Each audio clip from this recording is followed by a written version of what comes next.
Alright guys, this is Ben Bailey with Sloth Performance here again. We went ahead and wrapped up the bike because we ran into some clutch issues. Uh, this this bike, when we first started the street tune, we went we went to the spot, made some pulls for data, looked at the 60 to 130 times, and I'm like, this doesn't make any sense at all. I mean, we were going fives. I'm like, what? So we came back, looked everything over, and we're like, it's probably the clutch. Because I've had clutch issues in my Busa. So we pulled the clutch out. Every steel had hot spots. Every steel was warped. So we had a clutch coming. Or, well, we went ahead and ordered a clutch. We got the clutch here. So went ahead and installed the new clutch. Unfortunately, we didn't get, the owner has Brock Springs, so unfortunately he didn't have a chance to send them. But when the bike goes back, they'll be putting the springs in. Put the springs back in, or no, yeah, put the stock springs in, stock clutch back in, went out, broke in the clutch, did some more data logging, made some changes to the tune, everything dialed in, and she ran pretty quick. All I'm gonna say is bottom fours or low. Let's just say low fours. Not exactly, but anyway. So we were happy. Um, so then, we went back in, finalized the tune. Then we installed all the power commander, and I'll put a clip in right here.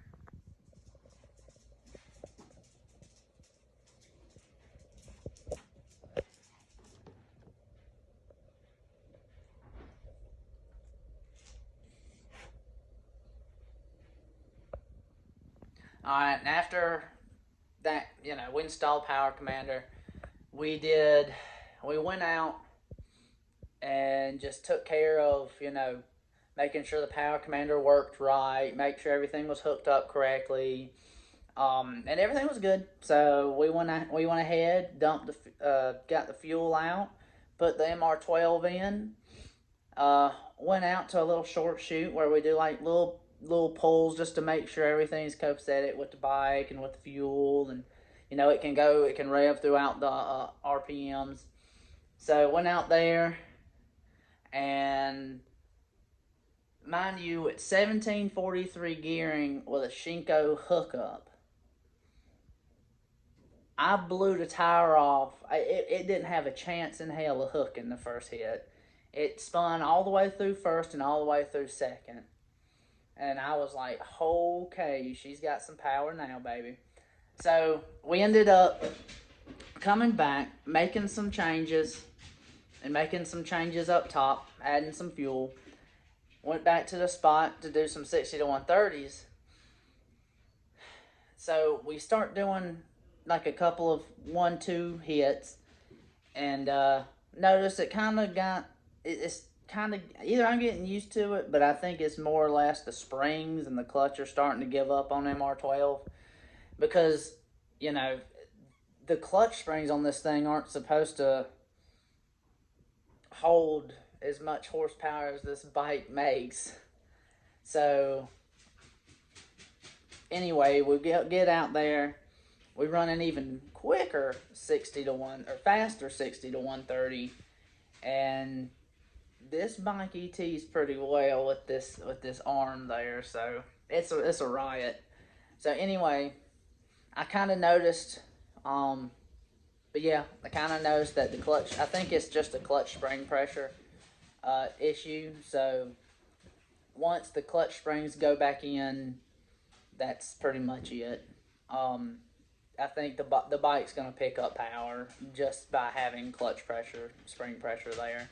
And that's a big thing that people do not realize or try to address in these older bikes, and sometimes even some of these drag raced or beat on new ones, is like those clutch plates can warp, and they can get hot spots, start slipping, especially if they don't have any clutch spring pressure.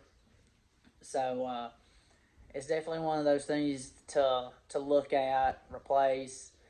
And we offer a whole line of Bronx clutch mods, Bronx springs, and we're more than welcome for you guys to hit us up, and we'll get you guys taken care of with that. We install clutches, we install the Bronx mods.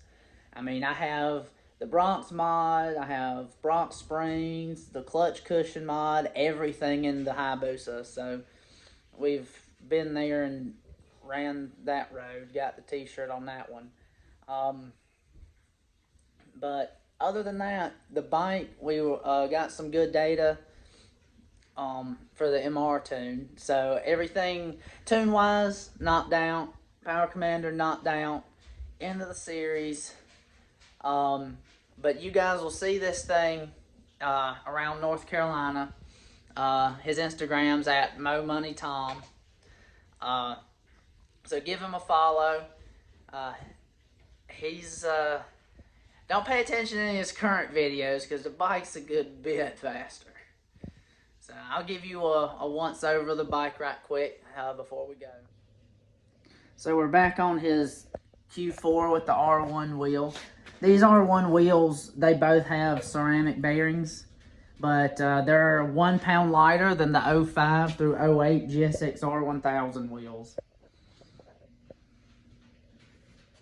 But yeah, this thing, basically, we took care and put the Power Commander all up through here. Got the auto tune, got the bung for the auto tune. So it's gonna be dialed in wherever she goes. We also did 1 click of compression on the to stiffen compression on the Penske shock, and she leaves a little bit nicer now. Plants that rear tire, because another problem is gonna be that tire. Because one of the things with me is, if you're racing in a straight line, now Q4, Q5, they're great. And there's nothing wrong with them. But when you start messing with big power and trying to get, down the road quicker than the other guy and win races, because to me, mile an hour, I don't really care. I just need to get to the next person faster. I just got to get to B faster than the person beside me. So I swear by the Shinko and the Drag Max. My K8 ran a Shinko in Miami, and it did rather well. So I don't really care either way. I'll say this: the Shinko is kind of dummy proof. You can run like any sort of air pressure in it, and she's pretty much gonna hook. But the Drag Max will out mile an hour it. But they'll both get A to B quick. The biggest thing is, because this bike's making the power now, he's probably gonna have to lower pressure in this and adjust that shock a little more. Good thing he's got a Penske, because he's gonna need to probably stiffen it up a little bit more, because when you take off that weight transfer, he pretty much needs a stiffer, the shock probably. I had it good for the Shinko, probably another click or two for this tire, because it's going to have to plant that tire into the ground to hook. But other than that, I put 1 click stiffer in it, and the bike took off. It was nice. So, but yeah, I'm interested to see about that on MR12, that Q4 hooking up.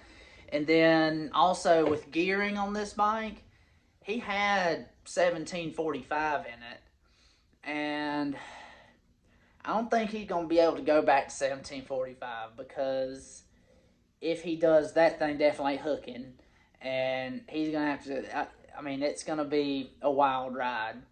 I think this gearing with a Drag Max or a Shinko, with maybe 1 tooth up in the rear, will be an absolute monster. Heck, even this for half mile, this 1743 is a monster. But gearing's kind of up to him. It's up to your roll or your dig, or gearing's kind of up to the person. I personally love either drag racing or 60s. Arm, no arm, I don't care. But I'm rambling, so I'll go ahead and leave it off with you guys. It was a fun project. I do love these older bikes. Tune through Woolwich, tune through PC5 with auto tune, short stacks, new clutch, few odds and ends. So just hit us up, Sloth Performance, Facebook at Sloth Performance, Instagram at Sloth Performance 21. My personal's at Innovate Ben. And yeah, that's about it. So you guys, like, subscribe, hit the bell. We're traveling to North Carolina to drop this bike off and tune his K7, so stay tuned. I get rid of this hair.